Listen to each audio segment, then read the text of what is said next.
back to Shemsuniverse. So today, guys, we're going to discuss Chaldean Numerology. So it's been a few months of me going over astrology compatibility. On my channel, I like to go through everything in a lot of detail, make sure I don't leave any stone unturned. I want to go back. In 2020, I did delve a little bit into Chaldean Numerology, and I know that was a couple of years ago, but I promised to actually really delve more into it. The truth is, Chaldean numerology is the most accurate form of numerology that's out there. It's the oldest version before the Babylonian times. And this is what these people those times have used to build a lot of the structures that you see that our scientists and our construction people cannot even build right now. The pyramids, the different things, they've used vibrations to actually build these things. They've used the architecture of space to actually give them extra powers. And they use things called sound vibration to make changes in our physical realm. So a lot of important things I want to be covering in this next chapter. It's going to be quite extensive because I'm going to teach you guys the difference between Chaldean numerology and Pythagorean.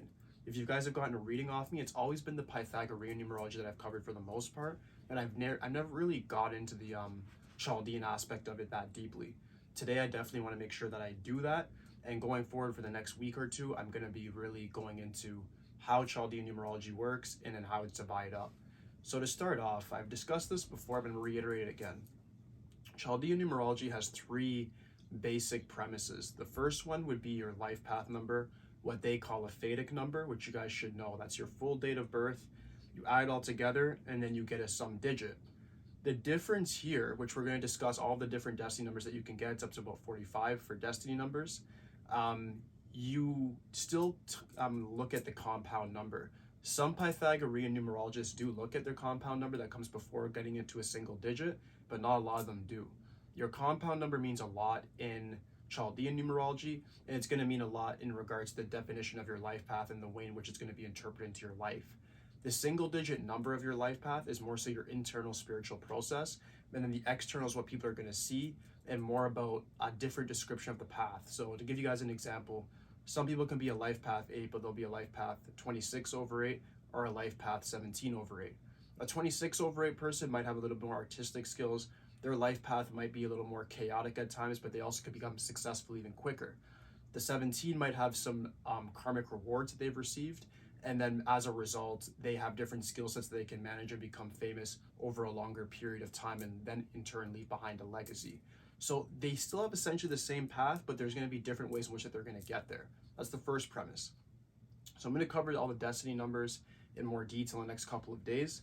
The next thing I want to cover is the name numbers, which is very, very important. In Chaldean numerology, the name number is pretty much the most important thing because it's affecting your physical self that much. Your physical body is affected by what your name number is. And a lot of people get this mistaken by thinking, okay, well, my name is blah, blah, blah, blah, blah. First, middle, last name. And they're like, yeah, that's going to be my expression number. Wrong. It's different with Pythagorean numerology compared to Chaldean. Pythagorean, you're looking at your birth date, number. You're looking at what exactly the name is that you're born with. And then you're saying, okay, well, that's my full name. And then this is the definition of it. With this, you can kind of alter your physical reality by changing the name that you go by. A lot of numerologists will recommend getting your name officially changed on paper. I can confirm that you do not necessarily need to do that. What you do need to do is, for instance, my full name is Shem Roy, but I always go by Shem. The name Shem is going to have more of an impact on me than my full name number, meaning like my first, middle, and last name.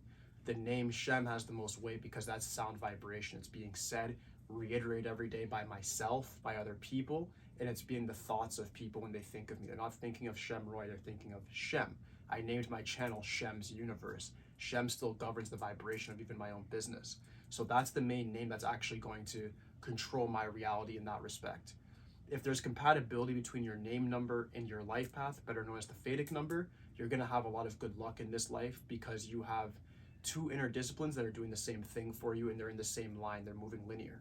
So the last piece of this, because the numeroscope, which is what they call it in Chaldean numerology, is a lot shorter, is just the birth number, which is of course if you're born the 17th, the 25th, or the 6th, the 5th, what have you. And that controls your psychic process. So that means that whatever number is there is going to control how you think. It's also going to control your health and wellness. So I've gone over the birth numbers, and it doesn't really change that much between Pythagorean and this one, but I will still cover it in a little bit more detail when I go through this chapter as well. But those are the three main things you guys need to learn from this video, is that in Chaldean numerology, there's only three main numbers taken into account that they care about. And that is your name number, most important, your life path / Vedic number, very important as well, and then your birth number, which is also very important. But they have three different purposes. Your life path, to reiterate, your Vedic number is like your inner spiritual conquest, its journey on this time, its contract, what its karmic reward or difficulties are going to be. Your physical name is your physical reality. So whatever name is being called by other people's mouths the most, that's your name number. And then you have your birth number, which is of course going to change how you think. This cannot be altered in any way, so it just is there, controls how you think, and it also controls your overall health and wellness. And that should be it for this video, guys. If you guys do have any questions whatsoever, leave it in the comments for me. Starting tomorrow, I'm going to start off with the Vedic numbers and how they differentiate.